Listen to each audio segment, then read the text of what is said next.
People inspire me the most, especially when the entrepreneurs are really struggling and they fall down, but watching them get back up and keep trying and then succeed, that's the stuff that inspires me.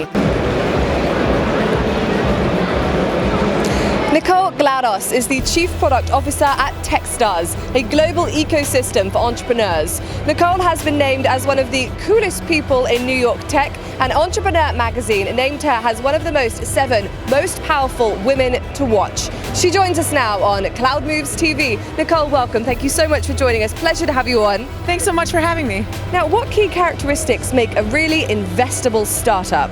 Probably all the ones that startups don't want to hear. Actually, the stuff that we look for always at Techstars, the first thing that we look for is team.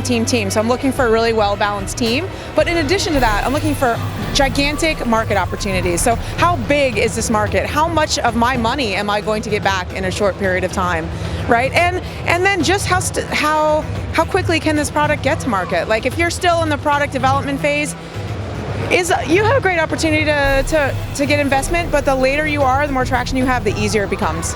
And Nicole, what can startups do to benefit the community, and how does this benefit the startup in return? Oh, this is a great question. So I work with an organization called Pledge 1%, and Pledge 1% is a way for all startups to donate 1% of their company to any nonprofit that they choose. It's an amazing way for startups to give back to the communities that help support them, and it doesn't cost them anything because the community doesn't benefit unless the startup is successful.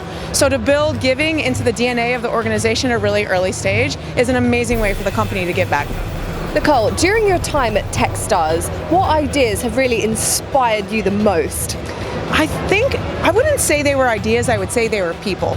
Okay. People inspire me the most, especially when the entrepreneurs are really struggling and they fall down, but watching them get back up and keep trying and then succeed, that's the stuff that inspires me. That and people that think big, like not just the next Facebook clone or the next social local mobile event discovery app, but a company that's really thinking big and entrepreneurs that don't take no for an answer. Nicole, how can companies identify when to go for their first round of investment? Ideally when you don't need it. The best time to get investment is when you don't need it, is when stuff is working, because you set the terms and all you're doing is pouring fuel on an already burning fire. But if it's really early in the life cycle of the business, you're still trying to figure stuff out, you don't get a chance to set the terms. You're really at the investor's mercy at that point. So ideally, if you can hold off and not raise capital until you don't need it, that's the best time to raise. Nicole, what's the gender gap like for women in large-scale enterprises and women trying to get into startups? Are there different barriers that they're going to come across? I have a hard time answering that because I've never been a female in a large corporation. Techstars is the largest company I've worked for. We're only 160 people. Yeah. But one of the things that I've always said is, as a woman in tech, it's your responsibility to get yourself out there. Like Sheryl Sandberg's book, Lean In, I believe in that thoroughly, in the fact that try to look at yourself and say, what barriers am I creating for myself? What behaviors am I doing that are limiting my own abilities? I'm not saying that there aren't barriers out there, I'm sure they are, but if you take the onus and the responsibility on yourself to break through whatever obstacles exist, rather than blaming others because I'm a woman in tech and I'm disadvantaged, that's taking the victim stance. So if you take the player stance and like, I own my behavior and I own the outcome in my world, then I don't believe in limits. And Nicole, how can we encourage young girls to enter STEM subjects, and at what age do you think this should really start?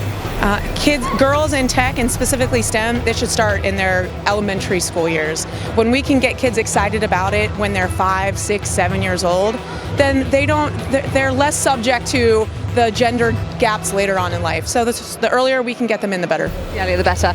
And Nicole, what would you say to those individuals who actually haven't been able to attend Web Summit today and are thinking of coming next year? What would you say to those people? Book your tickets right now. Nicole, thank you so much for joining us. Real pleasure to have you on. Thanks. That's Nicole Glaros speaking to us here. I'm Emma Boyle, and this is Cloud Moves TV.